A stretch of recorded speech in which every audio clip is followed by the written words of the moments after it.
Hello guys, good morning. Meron tayo ditong automatic washing machine na i-deep cleaning for today.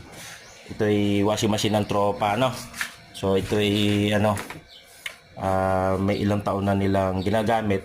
Nililinis naman nila, ginagamitan yung tablet na pambabad, pero hindi enough yon para malinis talaga siya. Kasi dito sa likod nitong tab na to, kumakapit yung dumi minsan, yung mga libag-libag, nagko-corrode sa katagalan ng panahon. So, nagtataka sila bakit mabantot na yung washing machine. Pag naglaba, medyo may amoy na.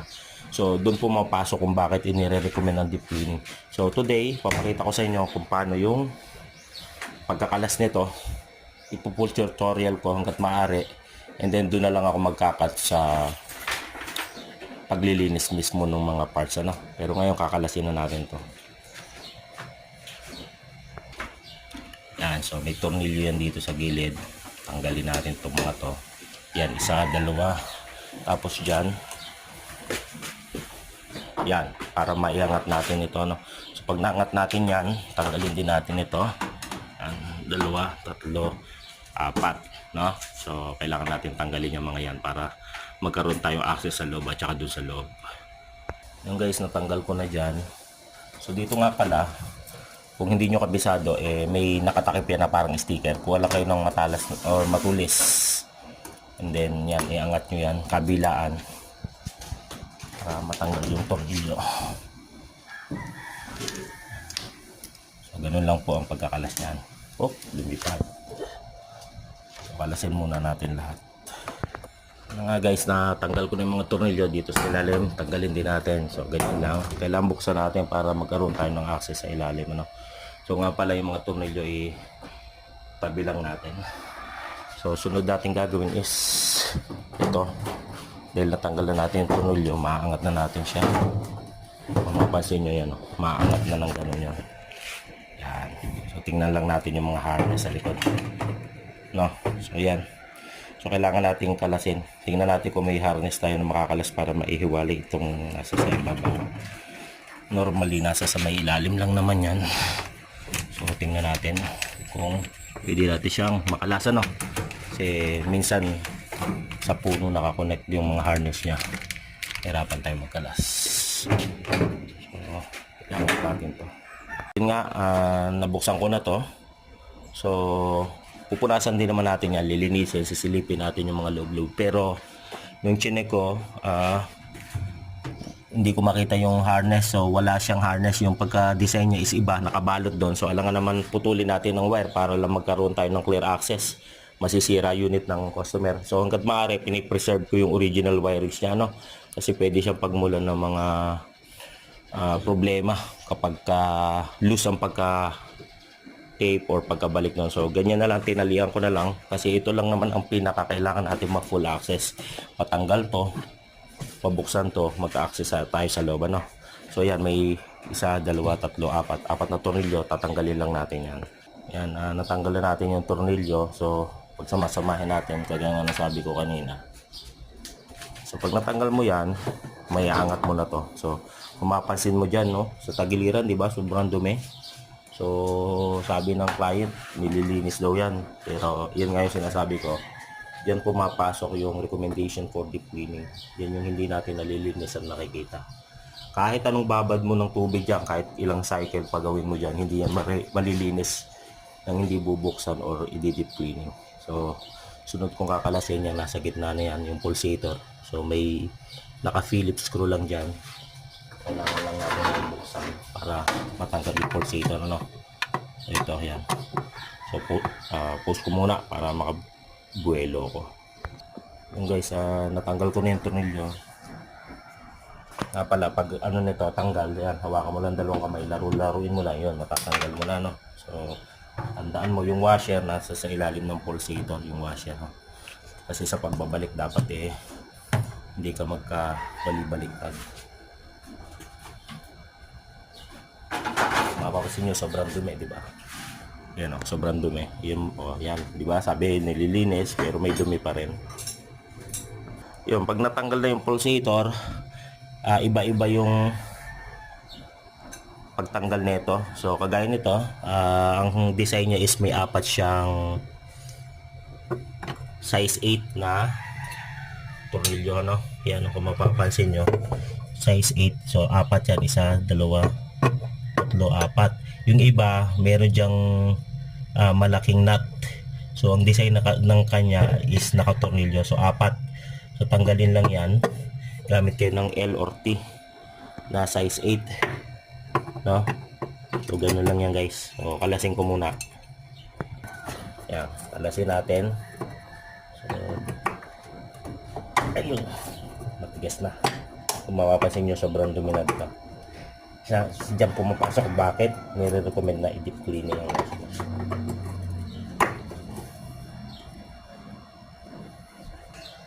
Okay guys, natanggal ko na yung apat na tornilyo. So, apat na ganito. So, ngayon, pakita mo dito sa gitna. So, pag natanggal mo na yon, ito lang naman, kailangan mo iangat. Pero dahil nga sa katagalan, dumumi na. Medyo maganit na siya, no? So, kailangan ng tulong. So, papaposo muna kasi magpapatulong ako para. Okay na guys, so ganun nga, pinaluwag na namin. So, ganun lang, haltakin mo pataas. Titingnan mo yan, ang dumi. Diba? Yung mga ilaligyan. Diyan kumakapit yung naamoy natin ng mabantot. So, ito. Yan na po yan. Yung iba sinasabi, bakit tinatanggal nila to? So, sa akin, ang dinidip cleaning naman talaga natin ito, yung tab. Pinupunasan natin itong gilid-gilid. Para hindi na bumago yung tension ng mga rod niya or balancer, hindi na natin siya ibababa. Ano? Kasi mangyayari niya, pag nalinis natin to yung mga parts, ito, yung gilid-gilid naman yan is ating pupunasan at sasabunin din. Ano?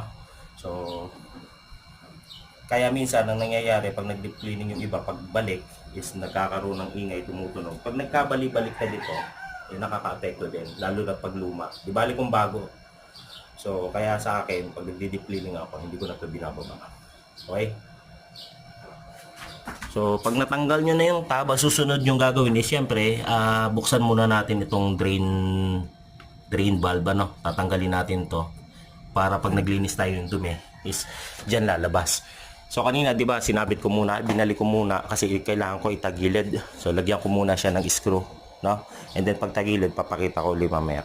Guys, tinurnilyo ko muna, no? Para hindi malagot yung wires. Tapos, kaya ako tinagilid is para nga ma-access natin itong dito sa may drain kasi kailangan natin itong buksan kasi dito natin padadaanin yung dumi pag naglinis tayo, no?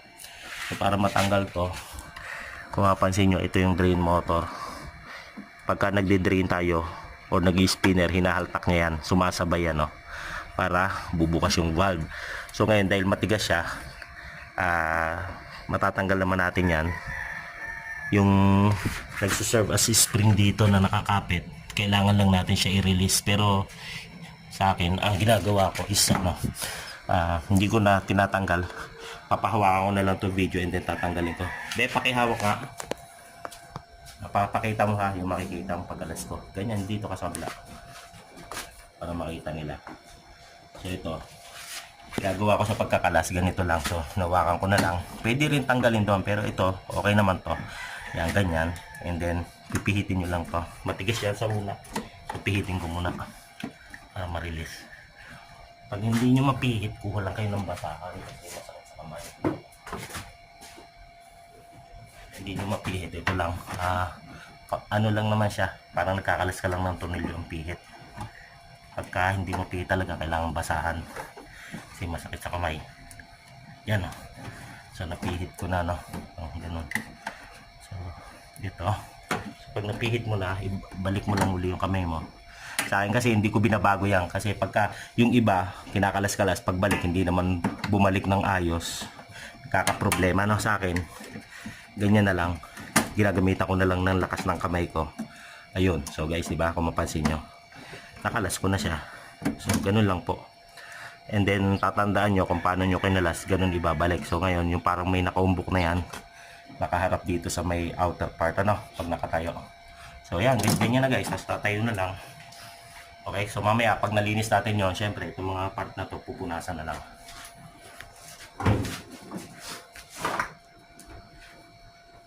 Okay, pause muna boss. So yan, tinayo ko na uli, ano, kasi lilinisin ko na ngayon, kakalasin ko na lang uli yan at isasabit. Kung mapansin nyo, natanggal ko na yung dadaanan ng tubig.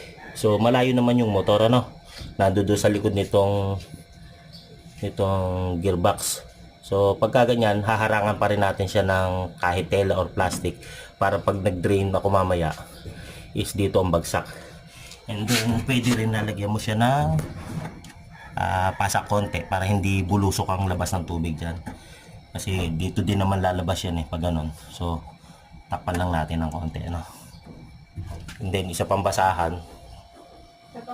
Ayan, so kung mapapansin nyo yan, hinarangan ko kasi for the safety din yan ng ating motor para hindi mabasa.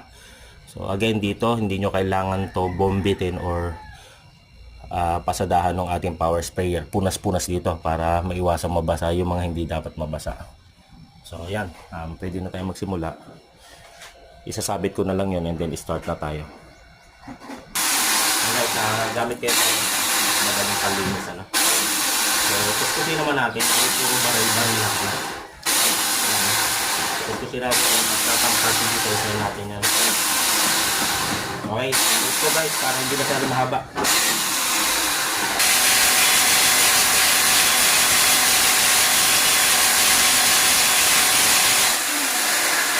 Iba-iba klase. Kung masyadong marami is recommended na pero sa design niya, nalilinis ko naman ito ng maayos.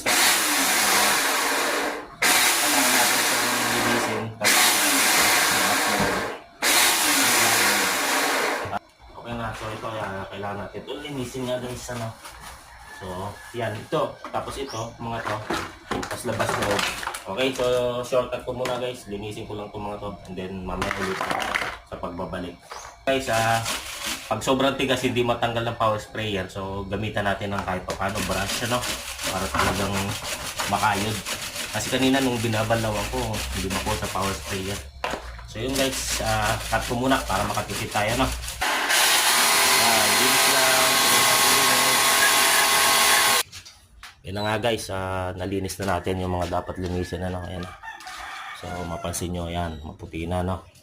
So yan, ano na lang yan, mga ano na siya, yung hindi na matanggal ng itim na. So yan lang po, ikakasa na natin. So paano kinalas, ganun lang, dahan-dahan. Una natin ibabalik ito. Ito. So una natin ibabalik. Balik lang natin kung paano natin siya tinanggal kanina. So ganun lang naman. Yan, so may ano naman siya. Yan. So, babalik natin yung 4 na tornilyo. Okay guys, nakabit ko na yung tornilyo. And then sabi ko nga kanina, yung bago natin ikabit yung pulsator, nasa kalagitnaan to neto at saka pulsator, ano. So, ibalik natin. Huwag natin kalimutan yan kasi yung tama-tama lang yung clearance niyan para sa pulsator. So, akin na yung pulsator be at akin ang ikakabit. So, itong tutorial na to, pipilitin kong makuha ng 15 minutes, ano, para hindi kayo mainit na manonood. So yan, ibalik na natin yung pulsator yun. So naibalik na natin. Ito yung kanyang tornilyo. So balik lang natin. So okay, so yan, higpitan na natin. Hindi naman ako pinahirapan sa pagkakalas na itong mga tornilyo kanina. May iba kasi sobrang titigas eh. So kanya okay naman siya.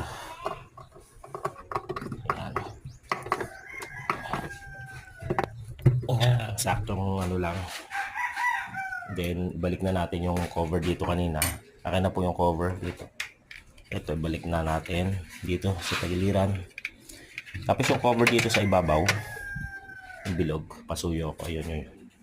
Yun, balik na natin.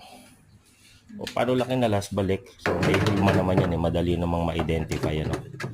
Hindi naman kayo magkakabalik na dyan. Then bago ano. Yan. Yan, balik na natin yung 4 na tornilyo dyan. Yun na nga guys, naibalik na natin, ano. So tapos na tayo. So ganun lang po ang pag magpo-full cleaning ka or deep cleaning ng washing machine. So upload ko po to sa YouTube. Panoorin nyo na lang kung gusto nyo mag DIY. Pero syempre, ingat kayo.